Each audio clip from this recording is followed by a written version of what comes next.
Welcome to my YouTube channel. आज के lecture में डिस्कस करने जा रहे हैं हाउ डू ऑर्गेनिज्म रिप्रोड्यूस। इस लेक्चर में हम बात करेंगे मेल रिप्रोडक्टिव सिस्टम के बारे में और मेल रिप्रोडक्टिव सिस्टम से किस तरीके से क्वेश्चन पूछे जा सकते हैं उसके बारे में हम डिस्कस करेंगे। Male reproductive system, the male reproductive system consist of a testis. Male reproductive system के पास क्या क्या प्रेजेंट होता है? टेस्टिस प्रेजेंट होता है, स्क्रॉटम प्रेजेंट होता है, इपिडिडाइमस प्रेजेंट होता है, वास डिफरेंस प्रेजेंट होता है, सेमाइनल वेसिकल प्रेजेंट होता है, प्रोस्टेट ग्लैंड प्रेजेंट होता है और क्या क्या होता है? पेनिस होता है। ये सब किसके पार्ट होते हैं? मेल रिप्रोडक्टिव सिस्टम के। कौन कौन से? Testis, scrotum, epididymis, vas deferens, seminal vesicle, prostate gland and next is penis. The testes are oval-shaped organ which lie outside the abdominal cavity of a man. Testis का shape कैसा होता है? Oval shape का होता है। कहाँ present होता है? एब्डोमिनल कैविटी के बाहर प्रेजेंट होता है। टेस्टिस का शेप होता है ओवल शेप ऑर्गन होता है और ये कहाँ प्रेजेंट होता है? एब्डोमिनल कैविटी के बाहर प्रेजेंट होता है।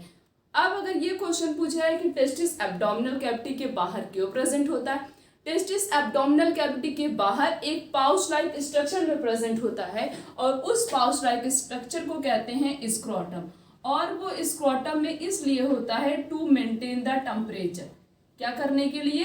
To maintain the temperature for the formation of sperm. Sperm के फॉर्मेशन के लिए, और स्पर्म को कितना टेम्परेचर चाहिए?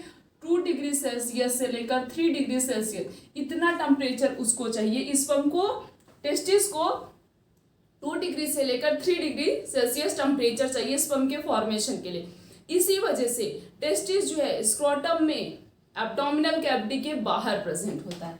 Then next is the testis perform 2 function. Testis 2 function perform करता है। ये फंक्शन भी पूछा जाता है पेपर में कि टेस्टिस के 2 फंक्शन लिखने हैं। पहला फंक्शन है मेल सेक्स सेल की सिंथेसिस करता है और नेक्स्ट है, और वो मेल सेक्स सेल क्या होता है? स्पर्म। क्या होता है? स्पर्म। नेक्स्ट जो है मेल सेक्स हार्मोन की भी सिंथेसिस करता है, दैट इज टेस्टोस्टेरोन हार्मोन।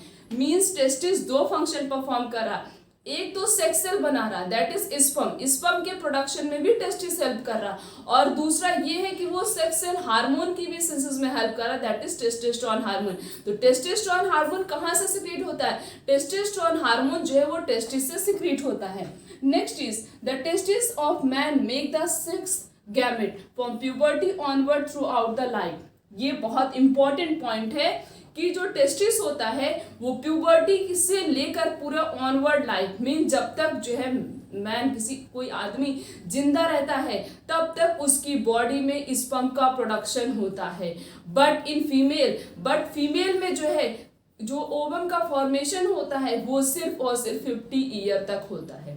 तो ये अगर डिफरेंस लिखने को आ जाए तो ये डिफरेंस भी हम लिख सकते हैं मेल और फीमेल रिप्रोडक्टिव सिस्टम में, कि स्पर्म का फॉर्मेशन प्यूबर्टी से लेकर ऑनवर्ड लाइफ मींस जब तक वो इंसान जीवित रहता तब तक उसके अंदर स्पर्म का फॉर्मेशन होता।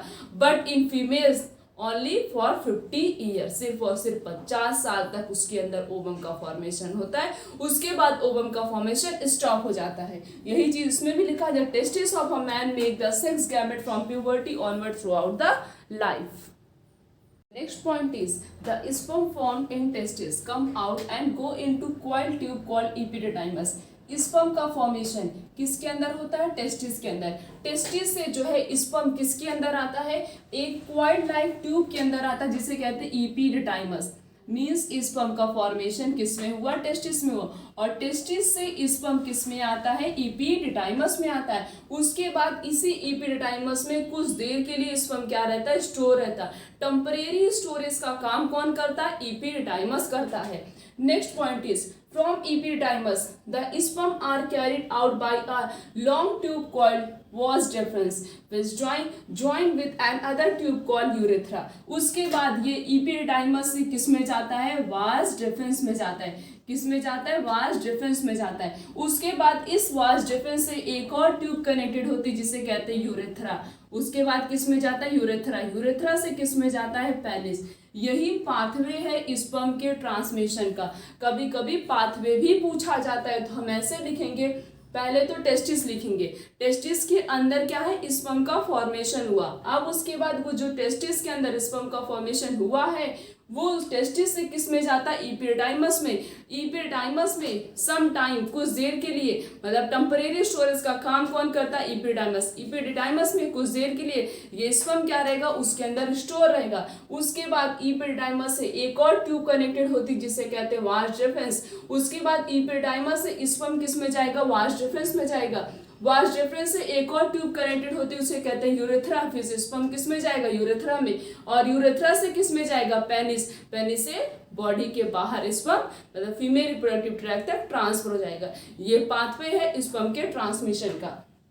Next point is seminal vesicle and prostate gland. They provide the nutrition to sperm. अगर ये क्वेश्चन पूछा जाए कि स्पर्म को नरिशमेंट कहाँ से मिलती, मीन्स न्यूट्रिशन कहाँ से मिलता है, तो किससे मिलता है, सिमाइनल वेसिकल से मिलता है और प्रोस्टेट ग्लैंड से मिलता है। किससे मिलता है, सिमाइनल वेसिकल और प्रोस्टेट ग्लैंड दोनों क्या करते हैं, स्पर्म को न्यूट्रिशन प्रोवाइड करते हैं। जब तक स्पर्म को न्यूट्रिशन नहीं मिलेगा तब तक स्पर्म जो है मोबिलिटी शो नहीं करेगा, मीन्स मूवमेंट शो नहीं करेगा।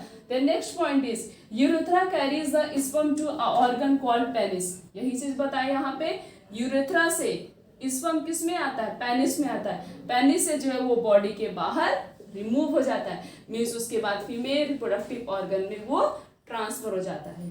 There is only one opening for the urine and sperm to pass out of the body. Male के अंदर एक सिंगल ओपनिंग प्रेजेंट होती है जहां से यूरिन भी पास होता है और स्पर्म भी पास होता है।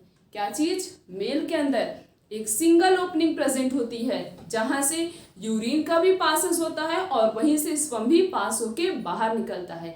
एक और हमने डिफरेंस पढ़ा था मेल रिप्रोडक्टिव सिस्टम और फीमेल रिप्रोडक्टिव सिस्टम के बीच में। अगर दो डिफरेंस पूछा जाए तो सबसे पहला डिफरेंस तो ये लिखेंगे और दूसरा डिफरेंस ये है कि स्पर्म का formation onward the life means पूरे लाइफ टाइम होता है, बट ओवम का फॉर्मेशन सिर्फ और सिर्फ 50 ईयर तक होता है। नेक्स्ट डिफरेंस ये लिख सकते हैं कि मेल में यूरिन और स्पर्म दोनों की ओपनिंग सेपरेट नहीं होती है, एक सिंगल ओपनिंग प्रेजेंट होती, बट इन फीमेल दोनों की ओपनिंग मीन्स ओवम और यूरिन दोनों की ओपनिंग जो है सेपरेट होती है। ये डिफरेंस है मेल और फीमेल रिप्रोडक्टिव सिस्टम के बीच में।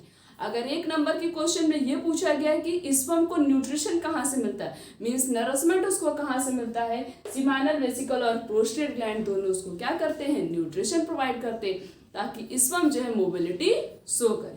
और एक क्वेश्चन बन सकता है मेल रिप्रोडक्टिव सिस्टम से कि टेस्टिस को कितना टेम्परेचर चाहिए स्पर्म के फॉर्मेशन के लिए। 2 नंबर के क्वेश्चन में ये क्वेश्चन बन सकता है, उसको टेम्परेचर चाहिए 2 डिग्री सेल्सियस से लेकर 3 डिग्री सेल्सियस तक टेम्परेचर चाहिए स्पर्म के फॉर्मेशन के लिए।